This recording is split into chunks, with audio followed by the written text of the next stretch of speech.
Good morning. My name is Cory, and I'm a programmer with the City of Whitehall's Parks and Recreation Department. I would like to invite you to join me in the upcoming weeks for virtual Skins and Skulls on Tuesdays and Thursdays.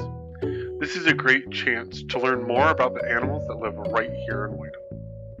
Today, we're going to be talking about white-tailed deer, Ohio's largest and most dangerous mammal. White-tailed deer vary in multiple colors, usually a reddish brown in the summer to grayish brown in the winter. The skin that we have here at the Parks Department is a reddish brown. Often, when a white-tailed deer is startled, it will raise its tail to expose the white underside, which is where the deer gets its name. Raising its tail like this is often a signal to other deer to warn them of danger. White-tailed deer are mostly active during dawn and dusk. When they do travel during peak hours of activity, it's usually only within 1 square mile or less. Often, they only gather in herds of the same sex to graze throughout the summer. That means does stay with does, bucks usually travel alone, you usually don't see the two of them together.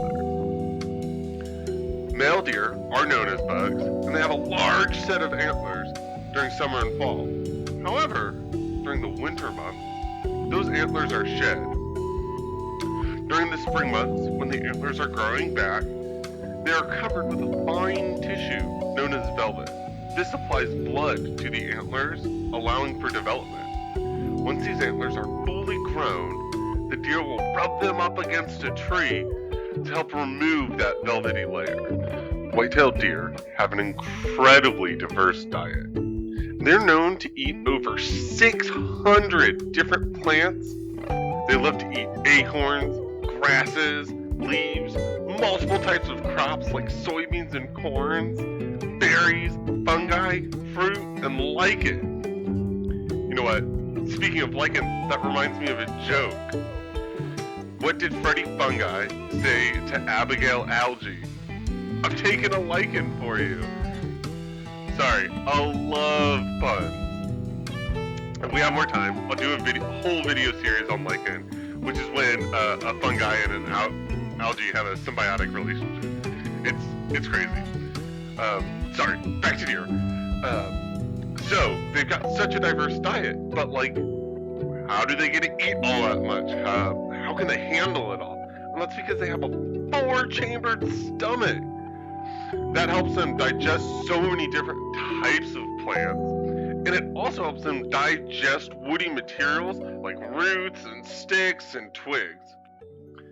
Oftentimes, when deer are eating, they'll eat so quickly without chewing and they'll just start swallowing stuff. And then later, when they found themselves in a safe spot, they'll regurgitate their food and then slowly take the time to eat that and chew it up.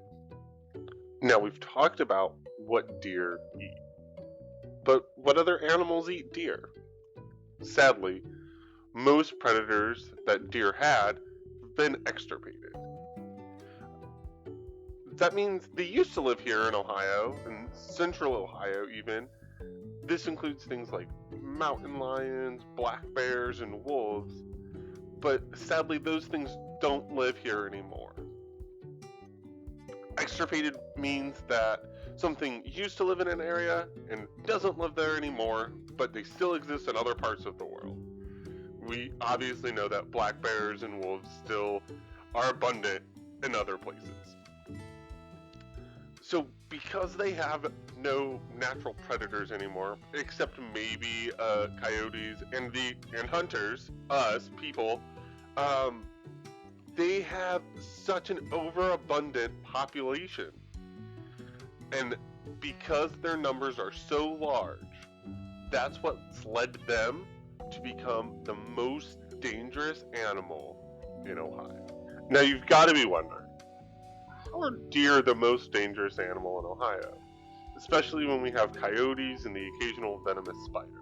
Well, in 2018, there were 18,256 deer-related crashes in Ohio. I'm not sure about the number of injuries on people, but just in terms of sheer property damage, that total is insane. Imagine striking a 200-pound animal at 50 miles an hour. I'm sure that can't be a pleasant experience. And because they have no natural predators, their numbers are so large that this happens way more often than it should. Well, that's about all the time I have for today. I hope you learned something new and exciting about deer. If you did, please feel free to let me know in the comments below. I'd love to hear things. If you have an animal that you'd be interested in learning a little bit more about, also let me know, or shoot an email to parks@whitehall-oh.us. If I've got time, I'd be happy to make a video. Make sure that you keep your eyes open for more fun and exciting videos from yours truly, and other super fun activities that the parks are going to be posting on Facebook just throughout this quarantine. I hope you've enjoyed this video, and make sure to stay safe out.